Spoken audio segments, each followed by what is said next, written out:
नमस्कार. ग्रॅज्युटी मिळवण्यासाठी पूर्वी 5 वर्ष थांबण्याची वेळ येत होती. आता मात्र ती वेळ येणार नाहीये, कारण न्यू लेबर कोड लागू झालाय.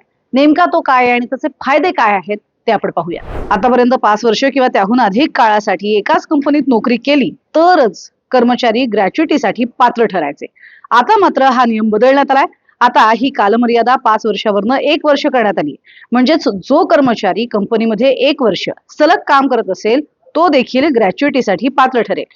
आणखी एक महत्वाची बाब म्हणजे याचा फायदा हा कायमस्वरूपी कर्मचाऱ्यांनाच नाही, तर फिक्स टर्म कर्मचारी, कंत्राटी कर्मचारी, असंघटित क्षेत्रातील कामगार, प्लॅटफॉर्म वर्कर्स, गिगा वर्कर्स यांना सुद्धा होणार आहे. तर भारतभरातल्या तमाम कर्मचाऱ्यांसाठी हा दिवस अतिशय महत्वाचा ठरणार आहे, कारण आजपासून म्हणजेच 1 एप्रिल पासून लागू झालेले हे नियम कर्मचाऱ्यांच्या भविष्यासाठी अतिशय महत्वाचे ठरणार आहेत. तुम्हाला आमचे हे व्हिडिओ कसे वाटतात, ही माहिती तुम्हाला कशी वाटते याबद्दल आम्हाला नक्की कळवा.